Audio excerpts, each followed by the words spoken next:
Olá pessoal, boa tarde. Professor Alex aqui. Para mais uma das nossas videoaulas, hoje a nossa videoaula 4 do nosso grupo Redação Estratégica. O nosso tema de hoje é a aplicação da leitura estratégica na composição textual de forma que nós utilizemos uma estruturação lógica. O que eu vou fazer na aula de hoje é uma aplicação daquilo que nós estamos vendo, já vimos na aula 1, 2 e 3, né? Então, a aplicação do campo semântico, a aplicação daquela leitura estratégica, quando eu vou pegando os textos de apoio e os textos de referência, vou buscando palavras-chave ali dentro do meu texto proposta de prova, e a partir dessas palavras-chave eu vou construindo o campo semântico para então preparar uma resposta. No exercício de hoje a gente vai ver a proposta de intervenção pedagógica diante daquele estudo de caso que está lá na nossa caderneta da semana passada, que é de intolerância religiosa. Ok? Então vamos para a aula de hoje do nosso grupo Redação Estratégica. O objetivo da nossa aula de hoje, primeiro, é responder textualmente ao problema que está proposto lá naquele estudo de caso da nossa caderneta pedagógica 1, que foi postado na semana passada. Nosso objetivo também é aprender a extrair as informações dos textos de estudo e dos textos de apoio, para que então a gente construa um campo semântico e a partir desse campo semântico nós possamos então encontrar soluções de respostas, né, para aquela proposta redacional que está ali na prova de concurso. Um outro objetivo é utilizar a leitura como estratégia para construir textualmente a redação. Então, é a partir da leitura da proposta que eu vou buscando os elementos chaves para compor o campo semântico. Então, a partir da construção desse campo semântico, eu começo então a planejar, vou pensando os parafraseamentos que eu vou utilizar, vou sintetizar argumentos ali, principalmente depois para que eu consiga pensar a conclusão do texto, e hoje a gente vai entender por que a conclusão é tão importante, que na conclusão nós saibamos sintetizar esses argumentos, e a partir desse armazenamento de repertório, que foi o que nós vimos na aula passada, quando buscamos lá nos textos de estudo, referências bibliográficas, legais, né, legislativas, exemplos de legislações que nos apoiam. E que estão lá na folha de apoio, né, para responder a proposta da nossa caderneta pedagógica, assim como também há lá uma possibilidade de leituras, uma apresentação de possibilidades de leituras que nos ajudam a responder a esse quesito em específico, né, numa perspectiva pedagógica. Então lá temos alguns autores, algumas citações que nós podemos usar, e então aquilo é um armazenamento de repertório que eu vou utilizar na hora de redigir a minha redação. E por fim, então, a partir desses pontos centrais, dessas palavras-chave, dessas pistas que a gente vai levantando, a gente vai construindo os elos para então redigir o nosso texto. Então, quando a gente compõe essa rede de sentidos, quando a gente compõe essa construção de ideias, pensamentos e vai transformando isso em raciocínio lógico, é que a gente consegue então redigir o nosso texto e manter aquela máxima que eu tenho usado aqui, que é do professor Otto Moacir Garcia: escreve bem quem pensa bem. Então, estamos aqui sempre tentando articular estratégias para o melhor pensar e o melhor redigir. Ok? Bom, o nosso estudo de caso aqui, ele já está apresentado na aula anterior, né? E na aula anterior lá, o percurso gerador de sentido, o percurso gerativo de sentidos que foi construído, ele está aqui reproduzido e repetido, né? Então, eu peguei a proposta que está lá, né, a proposta do problema como um todo, levantei as palavras-chave que estão aí grifadas e que estão em negritos e que também está lá na aula passada. Esse texto é o texto da proposta de redação que está apresentada lá na caderneta pedagógica, né? É um estudo de caso, enfim, em que numa determinada aula, no 7º ano, uma aluna que foi alvo de ofensas religiosas, ela abalada, vai procurar a professora porque se sente discriminada, constrangida, e a partir daí, então, a professora entende que isso é uma coisa complexa, que precisa de ajuda para resolver o problema, procura a comissão de mediação de conflitos da escola, e esta, ao discutir as questões, acaba divergindo em duas visões distintas. E o nosso papel aqui é optar por uma dessas duas visões para poder redigir o texto. A primeira visão diz que deve-se chamar o aluno para adverti-lo imediatamente, né, para que ele peça desculpas à colega, enfim. E uma segunda opinião que está aí dividindo a comissão é o fato de que eles ponderam que é necessário primeiro promover uma ação de orientação, de conscientização da comunidade escolar, né, para que depois, então, eles possam, de uma forma mais adequada, responsabilizar o aluno, uma vez que, a partir daí, ele entende o caráter discriminatório da sua atitude, da sua ação. Diante do impasse, então, a gestão, que é outra palavra aqui importante, pede para que o corpo docente, então, construa uma resposta pedagógica para o caso, né? Como a gente está usando aqui o percurso gerador de sentidos, o que a gente está fazendo é mapeando o nosso problema, a apresentação do nosso problema, que vai nos auxiliar a construir o campo semântico por meio da estratégia da leitura técnica, né? Onde nós, então, vamos buscar, a partir daquilo que está dito, o que quer ser dito e contextualizar isso, ou seja, nós vamos, além de decodificar por meio das palavras-chave, nós vamos também buscar as entrelinhas do discurso para entender o que está nas entrelinhas desse discurso, e então, compreendendo, nós podemos interpretar com um processo de contextualização, ok?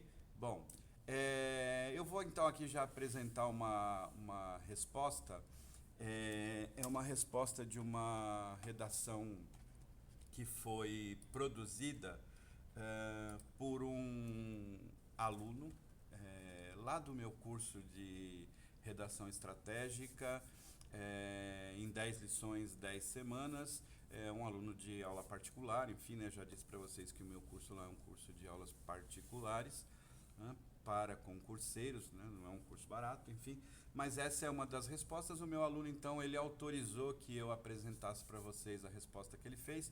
Ele já está praticamente no final do curso, ainda temos mais 2 lições, né? Ele começa agora a entrar num trabalho de aprimoramento do texto, refinamento do texto, enfim, né, com algumas técnicas e estratégias que nós ensinamos lá, mas esse já é um texto que tem uma substanciação muito forte, muito bem construída.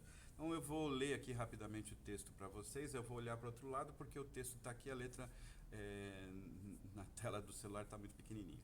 Bom, a proposta de intervenção pedagógica diante da situação de intolerância religiosa é a proposta, e esse professor, então, que vai prestar em um concurso em breve, que faz essas aulas lá comigo, ele respondeu o seguinte a este problema de caso, né? Ele disse o seguinte: a dignidade humana precisa ser garantida no espaço escolar, o que exige respostas educativas firmes diante de atos de intolerância religiosa, unindo acolhimento, escuta e formação ética. Dessa forma, é necessário articular ações que contemplem o apoio à vítima e a conscientização da comunidade, sem excluir a responsabilidade pedagógica do estudante pelo ato transgressor, porém sempre com base nos princípios legais e nos direitos humanos, né?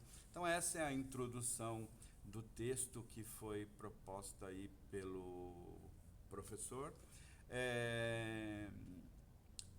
Nesta primeira introdução, nesse primeiro momento do texto, o que a gente vê é uma construção bastante clara, bastante coesa. Acho que é possível que vocês percebam essa característica, e ele vai dando um encaminhamento para a resposta.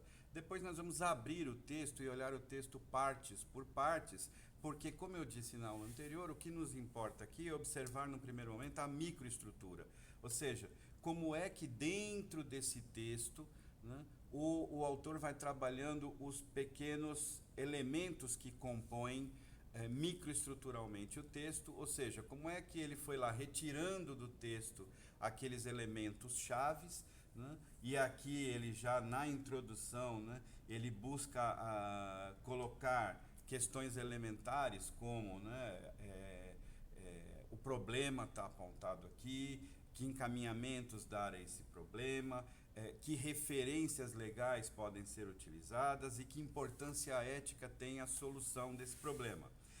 Também podemos observar aqui que ele fez uma opção entre as duas possibilidades que haviam lá para responder, né? Uma que chamava o aluno imediatamente e outra que propunha então uma intervenção pedagógica na comunidade escolar. E como eu já disse na aula anterior, esse estudo de caso ele coloca esses dois pontos de vista porque ele espera que nós decidamos por qual ponto de vista vamos então encaminhar a solução do problema.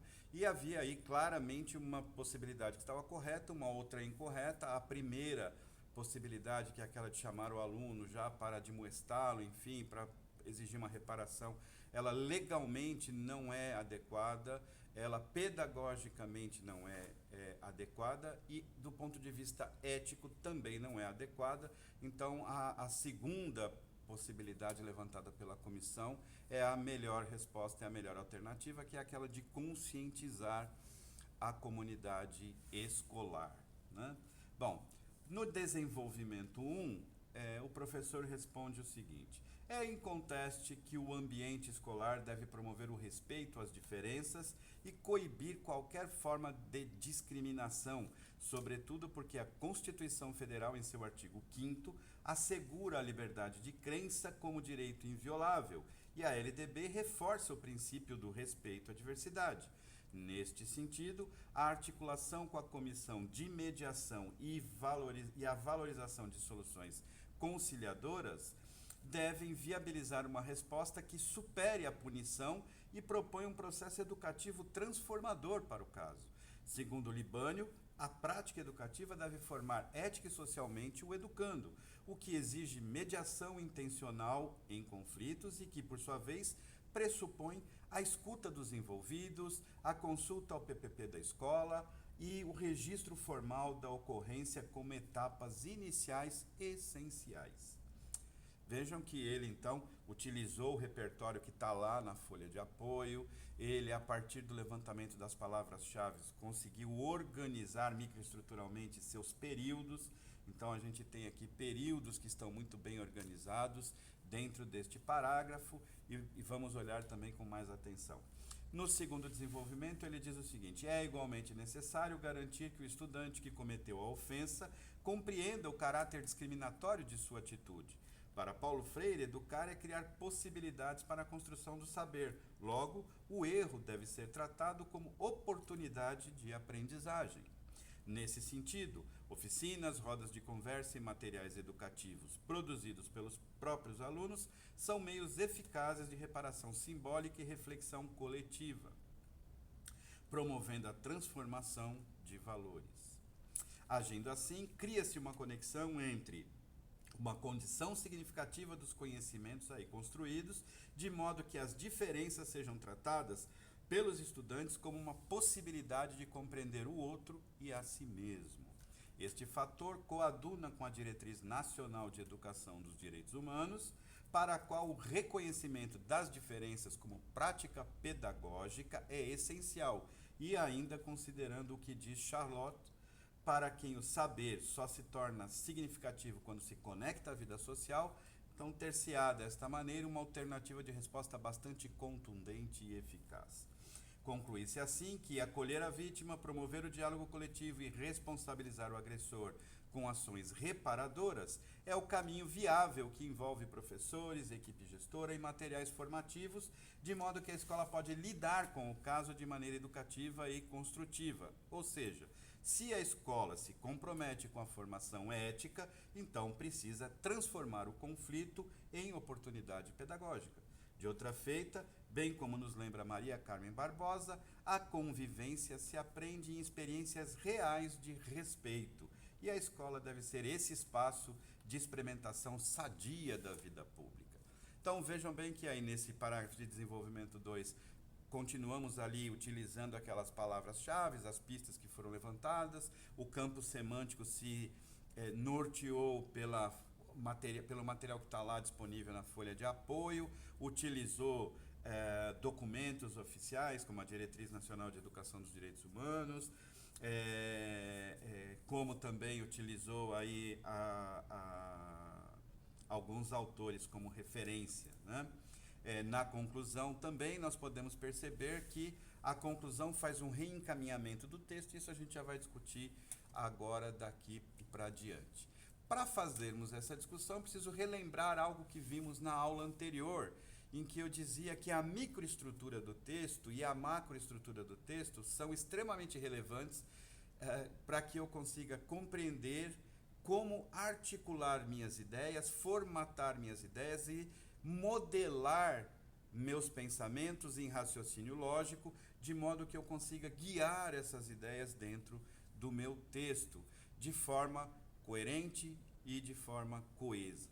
Então, dizia eu que a macroestrutura lá é a questão de olhar para o texto e identificar claramente a introdução, o desenvolvimento e a conclusão.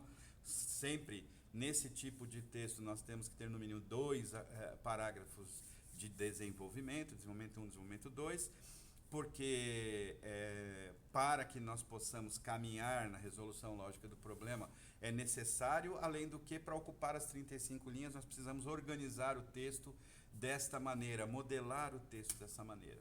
Então, a modelagem macroestrutural está aí na organização dos parágrafos, e a microestrutural está lá dentro, na organização interna de cada parágrafo, onde eu tenho os períodos, que são organizados em tópica frasal e ideia secundária. Então, cada parágrafo tem suas tópicas frasais e suas respectivas ideias secundárias. Ou seja, tem determinados períodos, que são aqueles espaços que abrigam frases e orações, né, os enunciados que vamos propor ali discursivamente, de forma redacional, redigindo o nosso pensamento, o nosso raciocínio na forma textual.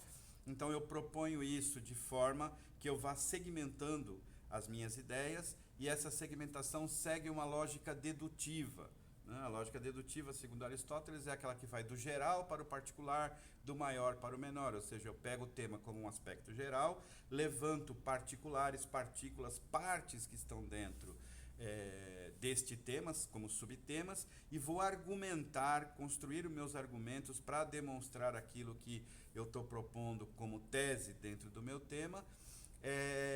A partir desses subtemas, então, eu vou redigindo e organizando cada um dos meus parágrafos de desenvolvimento. Então, essa estrutura ela é fundamental, e a gente então vai olhar para a construção desse texto, deste meu aluno lá do Redação Estratégica, as 10 lições em 10 semanas, aluno de aula particular, que construiu essa resposta, e a gente pode já, quando olha para a resposta dele, a gente já consegue aqui visualizar no texto dele o arranjo estrutural claramente proposto. Introdução, 2 parágrafos de desenvolvimento, 1 parágrafo de conclusão, muito claramente definidos, né? Então temos aí o desenho da macro e da microestrutura muito bem postas ali naquele texto. Bom, então, enquanto estrutura geral, o que nós observamos na macroestrutura, a introdução, onde ele apresenta uma tese, ou seja, uma ideia que ele apresenta e que ele afirma em relação àquele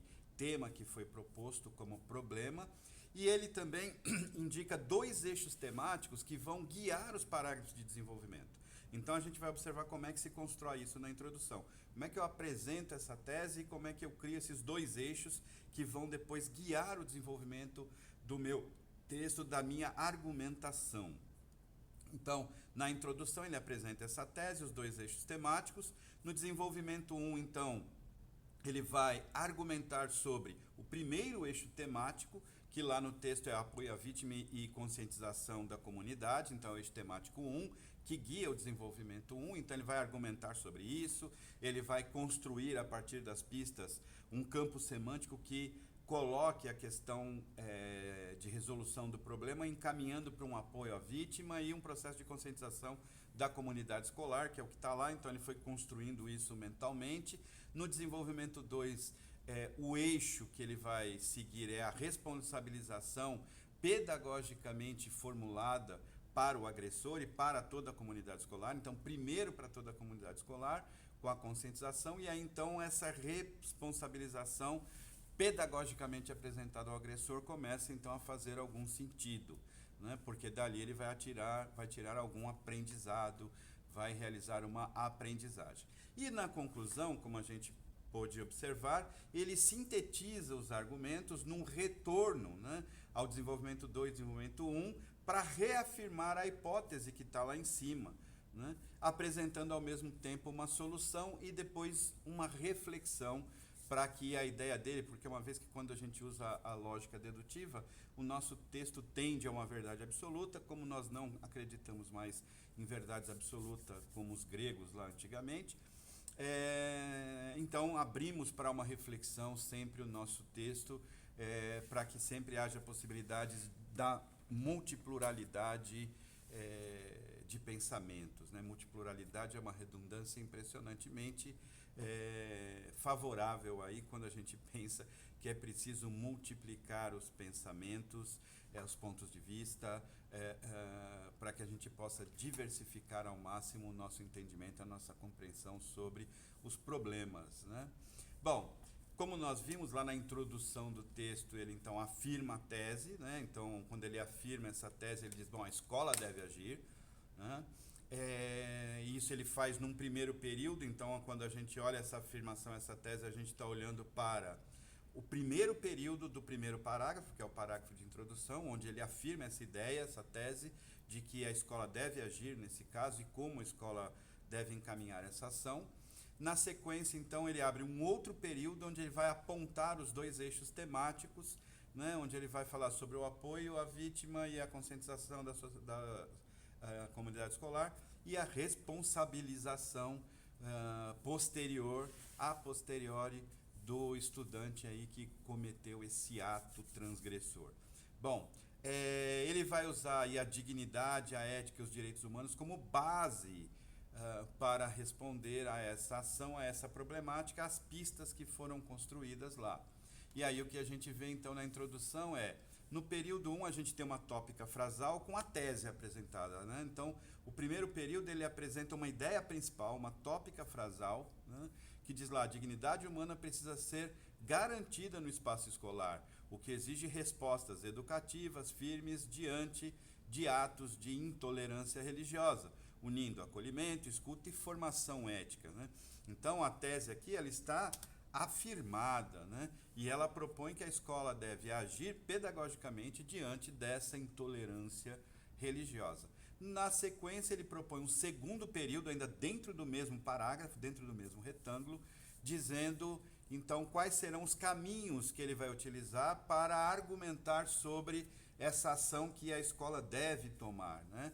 Então, ele diz assim, dessa forma é necessário articular ações que contemplem um apoio à vítima e a conscientização da comunidade, sem excluir a responsabilização pedagógica do aluno agressor, com base nos princípios legais e nos direitos humanos.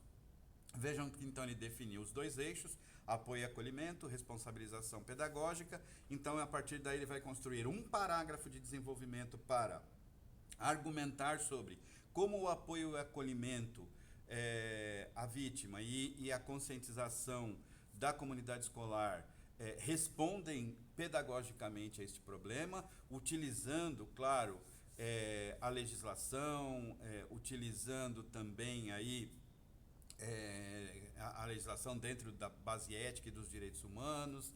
Ele vai então construindo esse elemento e usando também aí as citações de autoridade, os discursos de autoridade com os autores que ele buscou lá na folha de apoio, que foram os textos de estudo dele. Bom, no desenvolvimento 1, então a gente passa para a segunda caixinha, o segundo retângulo, o segundo parágrafo, o parágrafo de desenvolvimento 1, onde então ele vai desenvolver como fundamento legal para que se responda a este problema, usando a Constituição e a LDB como referência. A estratégia pedagógica, ele vai utilizar a mediação, a escuta e a utilização de documentos escolares, como o PPP e o registro que deve ser feito, né? E como referência à ética de mediação intencional, ele vai usar o Libânio como sustentação para o seu argumento. Por quê? Vejam bem, ó. No desenvolvimento 1, ao invés de ele afirmar, o que ele está fazendo é argumentando sobre o primeiro eixo temático, em que ele vai falar sobre o acolhimento e a conscientização. Então ele precisa argumentar, ou seja, expor o que ele pensa a respeito do problema e como ele encaminharia esse problema, mas ele não pode fazer isso, ou você não pode fazer isso na hora que redige um texto, sem que o seu argumento depois esteja sustentado, amparado por uma legislação, por um autor famoso, importante, que já refletiu sobre o assunto e que tem reconhecimento dentro da área, um reconhecimento social dos pares, enfim, de que aquele pensamento é importante, tem valor e que auxilia na resolução de problemas, no nosso caso, pedagógicos, né? Você vai usar exemplos, você vai usar fatos, dados, determinados elementos que sustentem aquilo que você está dizendo na sua argumentação. E então, no eixo temático 1, acolhimento e conscientização da comunidade, ele então diz o seguinte, ó: o ambiente escolar deve promover o respeito às diferenças e coibir qualquer forma de discriminação. Então, ele afirma aí, com base nos princípios de uma escola inclusiva, né, elementos que vão dar suporte à opinião dele, ao argumento dele, né, que está aí desenhado. Bom, como é que ele vai sustentar esse argumento? Ele vai sustentar esse argumento com base na legislação. Ele vai dizer assim: a Constituição Federal, em seu artigo 5º, assegura a liberdade de crença como direito inviolável. E a LDB reforça o princípio do respeito à diversidade. Ou seja, então ele está usando elementos que dão sustentação para o seu argumento. Então vejam que, ao articular o argumento dele, ele argumentou primeiro, uma parte, com respeito a um eixo, ele faz uma relação entre esse primeiro eixo e aquilo que está afirmado lá em cima como possibilidade de resposta que ele dá para o problema, né? E neste desenvolvimento, nesta argumentação, ele então vai sustentar isso usando a legislação. Depois ele constrói um segundo argumento dizendo o seguinte: segundo Libânio, a prática educativa deve formar ética e socialmente o educando, o que exige mediação intencional em conflitos.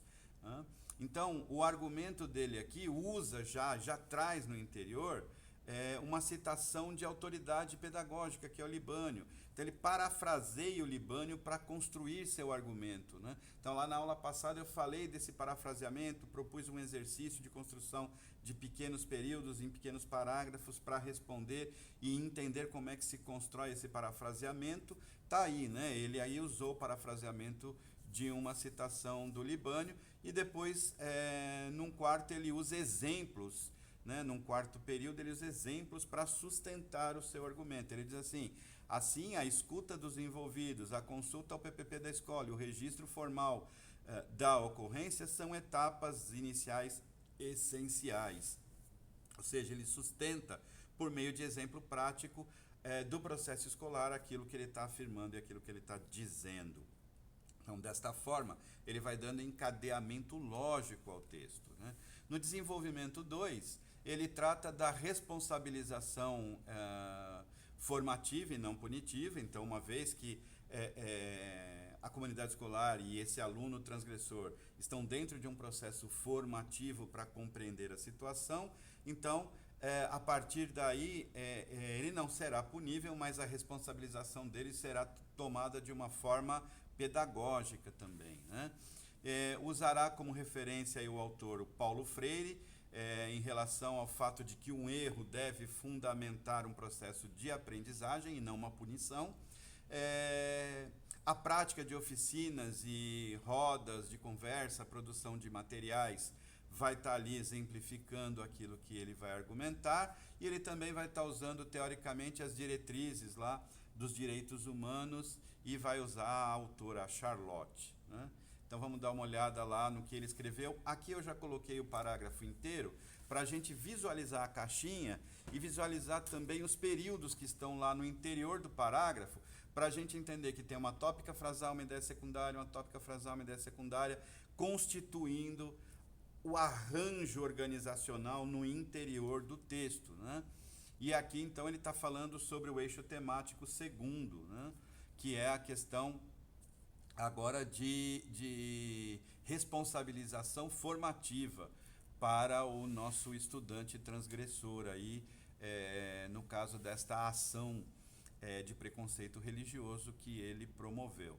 Bom, diz o seguinte: é igualmente necessário garantir que o estudante que cometeu a ofensa compreenda o caráter discriminatório de sua atitude. Veja que o período está claro, conciso, determinado, apontando aí para aquilo que ele está dizendo. E aí já logo na sequência ele vem a sustentação, vem com a sustentação do seu projeto. Ele diz lá: para Paulo Freire, educar é criar possibilidades para a construção do saber. Logo, o erro deve ser tratado como oportunidade de aprendizagem. Neste sentido, oficinas, rodas de conversa e materiais educativos produzidos pelos próprios alunos são meios eficazes de reparação simbólica e reflexão coletiva, promovendo a transformação de valores. Veja que ele vai construindo a argumentação dele e encaminhando o processo para um elemento de ressignificação do ato transgressor, né? Então, lembrando lá o que nós vimos lá no vídeo de adendo, de explicação, em que eu falei do Vygotsky, que é a questão da ressignificação aqui no processo de valoração da transformação pedagogicamente construída para esse ato transgressor a partir de ações que envolvam a comunidade, né? Bom, agindo assim, cria-se uma conexão entre uma condição significativa dos conhecimentos aí construídos, de modo que as diferenças sejam tratadas pelos estudantes como uma possibilidade de compreender o outro e a si mesmo, né?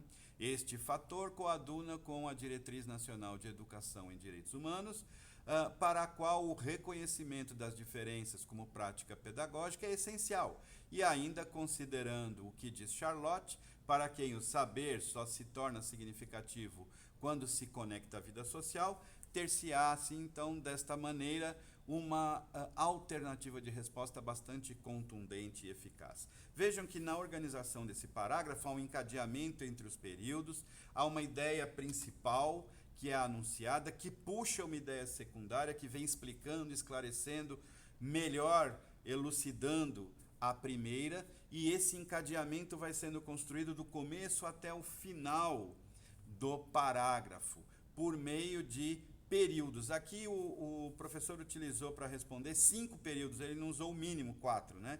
E isso por quê? Porque lá num primeiro momento estava tudo num período só e estava um pouco confuso. Então eu pedi para que ele modificasse essa estrutura, porque quando eu tenho duas ideias dentro de um mesmo período, às vezes é melhor eu dividir esse período em 2, mesmo que eu amplie a quantidade de períodos, mas eu vou manter a quantidade de palavras e eu vou manter a quantidade de linhas que estão permitidas para as minhas 30, 35 linhas de resposta, mas eu vou deixar o texto mais claro, mais nítido, né? Então essa separação ali do primeiro período em 2 períodos, né? Em que se fala da necessidade de garantir ao estudante a compreensão do caráter discriminatório do seu ato e, ao mesmo tempo, utilizando o Paulo Freire para justificar isso, dizendo que, olha, é preciso transformar um erro em aprendizagem, oportunidade de aprendizagem, é preciso transformar o erro numa oportunidade pedagógica, de ação escolar pedagógica, né? Então, há um encadeamento que vai sendo construído aí, com 2 argumentos, 2 períodos de sustentação, um sustentado em exemplos e outro sustentado aí numa documentação específica, que é a Diretriz Nacional de Educação em Direitos Humanos, e numa autora que é a Charlotte, né? Então está lá muito bem defendido o argumento. Peço aí então atenção a dois aspectos importantes, né? O primeiro aspecto é o de encadeamento complementar, né? Ou seja, é preciso que as ideias estejam conectadas de um modo que eu tenha uma tópica frasal e uma ideia secundária. Uma ideia principal chamando uma ideia secundária que a completa, que a complementa, mas são duas ideias distintas, por isso estão em períodos diferentes, né? Então, diz lá o nosso professor, é igualmente necessário garantir que o estudante que cometeu a ofensa compreenda o caráter discriminatório de sua atitude, né? E aí, na sequência, ele diz, para Paulo Freire, educar é criar possibilidades para a construção do saber. Logo, o erro deve ser tratado como oportunidade de aprendizagem. Ou seja, ele está explicando o que está dito no primeiro. O segundo continua o primeiro esclarecendo. Há uma relação entre os dois períodos que é lógica. E essa relação lógica ela é semanticamente construída, ela é semanticamente lógica porque a segunda completa o sentido da primeira, né? E depois ele ainda diz assim, neste sentido, oficinas, rodas de conversa e materiais educativos produzidos pelos próprios alunos são meios eficazes de reparação simbólica e reflexão coletiva, promovendo a transformação de valores. Ou seja, ele criou um outro campo argumentativo, mas que de certa forma conclui a ideia anterior, estabelece uma relação complementar também, né, entre elas. Então, há um encadeamento lógico onde um período vai completando o sentido do outro, até que o parágrafo tenha também dentro do seu interior um começo, um meio, um fim, uma introdução, um desenvolvimento, uma conclusão. Há uma ideia que se inicia, é argumentada, desenvolvida, sustentada, até que se conclua essa ideia, né? Então, o parágrafo ele também tem uma estrutura interior que vai do começo ao fim, que deve ter um encadeamento aí como primazia, como guia, para que a gente possa construir uma boa redação. O segundo aspecto é que essa relação de complementariedade, ela exige uma continuidade. E o que é que acontece? Muitas vezes, é muito comum isso, né? Nós construímos o campo semântico, nós construímos a nossa ideia, começamos a fotografar essa ideia, a redigir essa ideia no papel, a registrar essa ideia no papel, e quando nós estamos registrando, parte da ideia fica na nossa mente, não vai para o papel, e a nossa ideia no papel fica incompleta. E é difícil a gente perceber isso, porque quando a gente lê o texto que a gente escreveu, a gente junta o que está lendo com o que está na mente e não consegue identificar que ficou faltando um pedaço ali, né? Mas quem está de fora e pega o texto e lê, vai achar o texto estranho. Então, por exemplo, eu vou ler aqui o mesmo texto da forma como ele estava inicialmente, antes dos primeiros ajustes, né? De forma mais bruta, né? Numa primeira composição.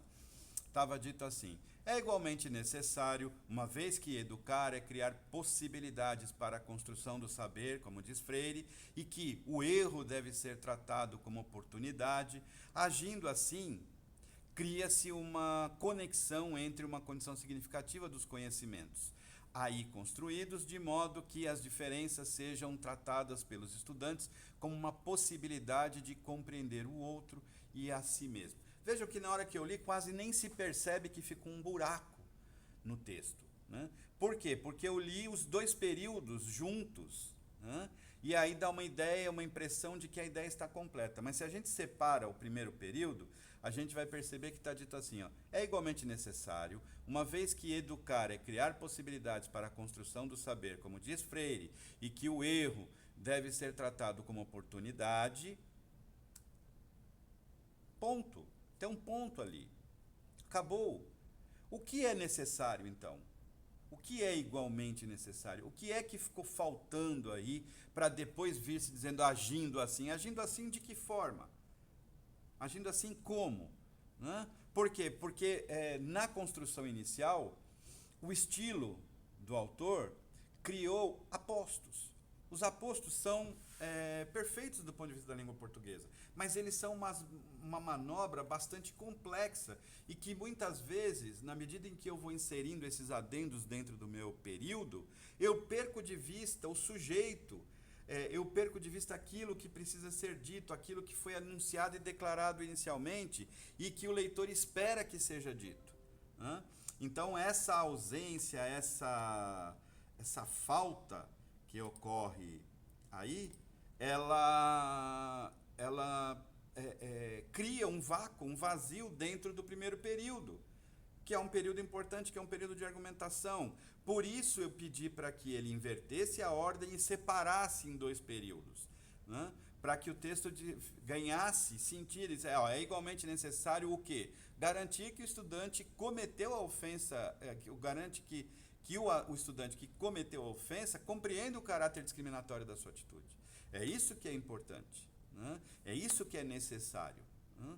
Ponto. Aí, para Paulo Freire, aí sim, educar é criar possibilidades para a construção do saber. Logo, o erro deve ser tratado como oportunidade de aprendizagem. Então, separa o argumento daquilo que apoia. Não mistura tudo no mesmo caldeirão, porque corre-se riscos dessa forma. E esses são erros muito comuns que a gente comete quando a gente tenta estilizar o texto e cria uma manobra complexa dentro do texto e que ali na pressão da execução de uma prova faz com que a gente perca o caminho e aí o texto abre uma brecha, abre um buraco e fica faltando um pedaço que a gente não enxerga porque ele está na nossa mente. Quando a gente lê, a gente cola uma coisa na outra. A nossa ideia se sobrepõe ao texto e a gente não enxerga esse problema. Então, por isso que a ideia de microestrutura é tão importante. Esse é um dos condicionais da microestrutura, uma condição importante. A microestrutura divide o meu texto em pequenos períodos e eu vou controlando o desenvolvimento coeso das minhas ideias a partir do controle que eu tenho na redação desses pequenos fragmentos do texto, dos períodos que estão ali construídos. Né? Então, isso é um aspecto bastante importante que nós devemos considerar. Bom, vamos então agora aqui discutir o elemento final do texto, a conclusão do texto. Né? O texto, na sua conclusão, ele retoma a tese, a ideia principal que está lá na introdução, que é a escola como espaço educativo e ético, e ele faz isso seguindo uma lógica, né? Como ele está usando a lógica dedutiva impõe que na conclusão a gente use o se isso, então aquilo, né? Se tudo que eu disse faz sentido, logo aquilo que eu afirmei lá em cima, então é possível, está ok, é uma possibilidade verídica, né? A conclusão, então, ela resume as ações de acolher, dialogar e reeducar, porque elas estão no cerne da argumentação. Né? Então, na minha conclusão, o que eu faço é uma síntese dos meus argumentos, eu vou resumir os meus argumentos, reduzindo eles às ações, ou a substantivos, ou a pequenas frases, enfim, né? Solucionando o problema, apresentando o problema, porque neste caso em específico nós temos um problema para resolver, né, e que deve estar ali presente na conclusão, reafirmando então lá aquilo que está afirmado na nossa tese introdutória. E aí então ele diz assim: conclui-se assim que acolher a vítima, promover o diálogo coletivo e responsabilizar o agressor. Vejam, acolher a vítima, promover o diálogo coletivo e responsabilizar o agressor são sínteses daquilo que foi argumentado. Né? Então, meus argumentos seguiram esse caminho, né? Com ações reparadoras, porque eu fui encaminhando a minha resolução para ações reparadoras. E aí eu vou dizendo, é um caminho viável que envolve professores, equipe gestora e materiais formativos, de modo que a escola pode lidar com o caso de maneira educativa e construtiva. Né? Então, aqui eu estou sintetizando tudo e, ao mesmo tempo, eu já estou reafirmando o que está lá em cima na minha introdução.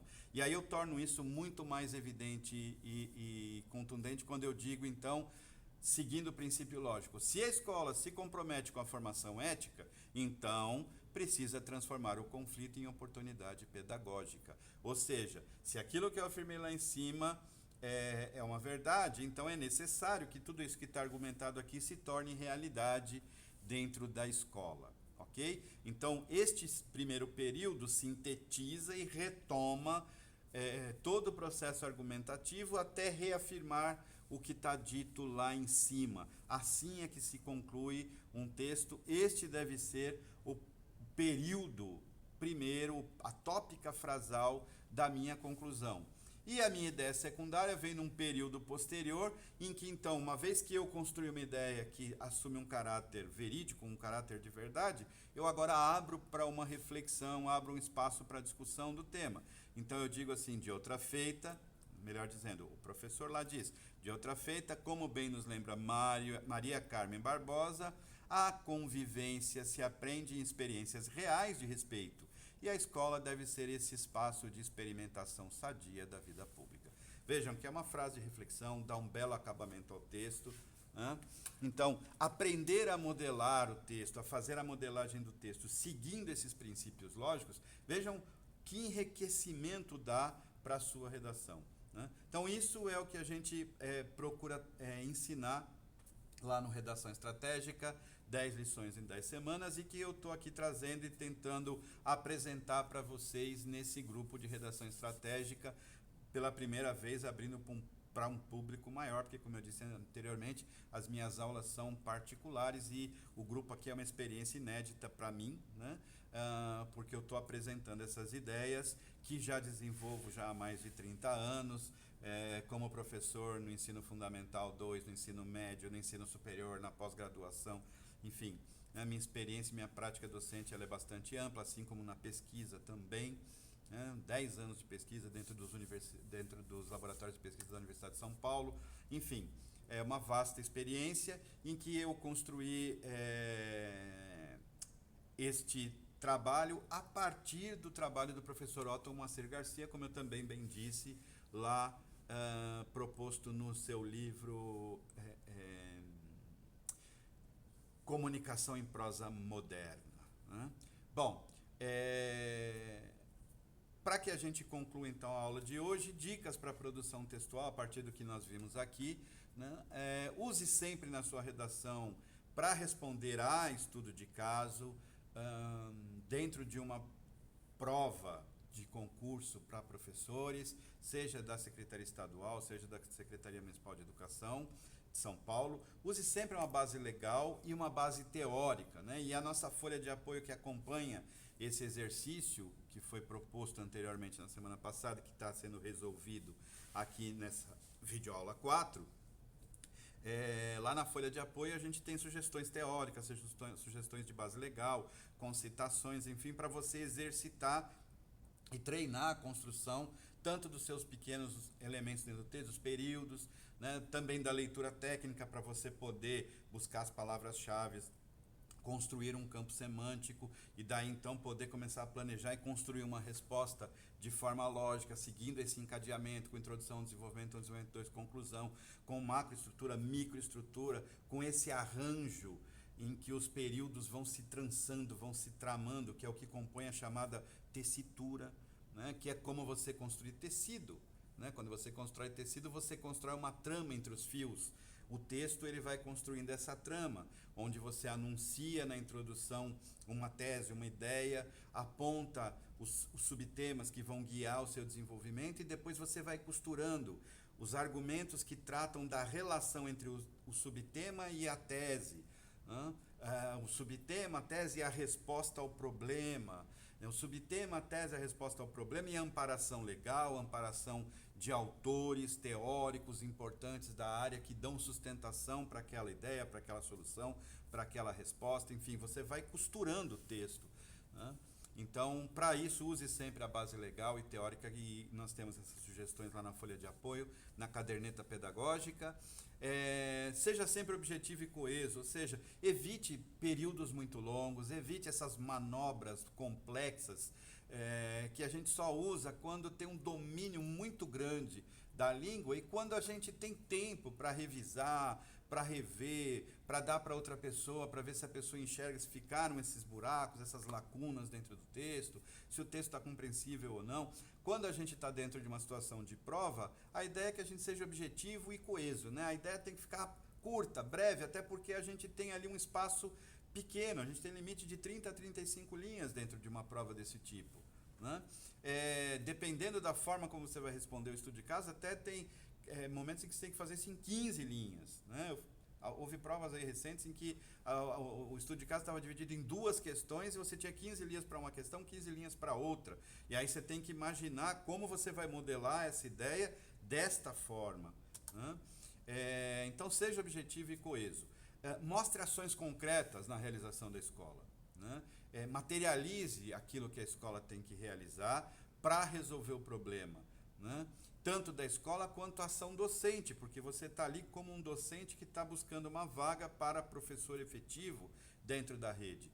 Então, mostra que você, como professor, consegue pensar e resolver pedagogicamente esses problemas que são propostos, né? E conclua sempre o texto com uma reflexão ética e viável, né? Então, quando você conclui, você sempre faz o retorno à argumentação, reafirma a tese, mas na hora de fechar, use uma frase de reflexão, que é o que a gente chama de chave de ouro, porque isso conquista qualquer corretor. Não é comum que isso apareça nas provas. As provas, na maioria das vezes, seguem modelos da internet que são bastante repetitivos, então as pessoas repetem. Na internet está cheio de professores que dão o texto preenchido para você, com pequenos espaços para você só colocar as ideias daquela proposta de questão que caiu na prova. Não caia nesse engodo. Isso pode até te ajudar a passar, mas você vai passar tão distante dos demais que vai demorar tanto para você ser chamado. O ideal é que você passe, mas passe bem. E a redação, ela é um diferencial nesse sentido. Para você conseguir passar bem, conseguir uma boa colocação, a sua redação precisa estar tinindo, precisa estar muito boa.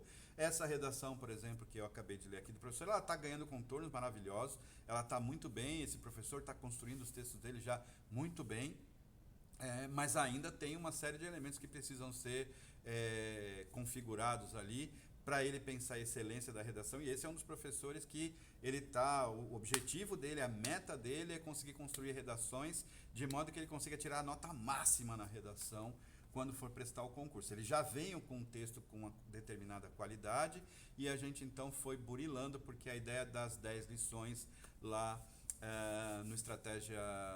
no Redação Estratégica é exatamente essa, né? Pegar o texto que já tem uma certa condição razoável e ir melhorando, porque são pessoas que já passaram em concurso, mas que passaram lá muito atrás e que estão aguardando ser chamadas até hoje, venceu o prazo, não foi chamada, então ela precisa passar, mas ela quer passar lá na frente, ela quer estar nos primeiros lugares para garantir que vai ser chamada, né?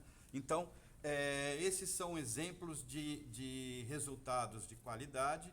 Eu trouxe esse exemplo para mostrar que é possível, que é viável, e para mostrar também como é que essa trama funciona, como é que isso se articula. Claro que para chegar a esse resultado existem vários pequenos detalhes que a gente vai trabalhando em pequenos exercícios, né? A gente, quando começa algo, a gente começa de grão em grão, de peça em peça, para ir construindo, depois chegar num resultado positivo como esse. Então não desanime, treine, exercite, porque exercitar é fundamental, e lembre-se sempre que escreve bem quem pensa bem. Então, leitura, técnica de leitura é fundamental para construir campo semântico, e o campo semântico é o material que você vai, é a sua argila, né, que você vai manipular, que você vai modelar para construir a sua redação, o seu texto. Então, o seu texto final, ele é uma escultura, ele é uma obra de arte que você modelou, construiu, muito bem construída, cheia de requintes,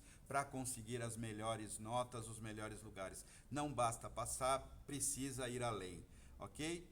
Bom, pessoal, a nossa aula de hoje fica por aqui. Espero que vocês aproveitem. Para quem não assistiu ainda ao vídeo 1, vídeo 2, vídeo 3, está lá no grupo. Para recuperar nosso material, você pode ir na descrição do grupo, porque os links dos vídeos estão lá.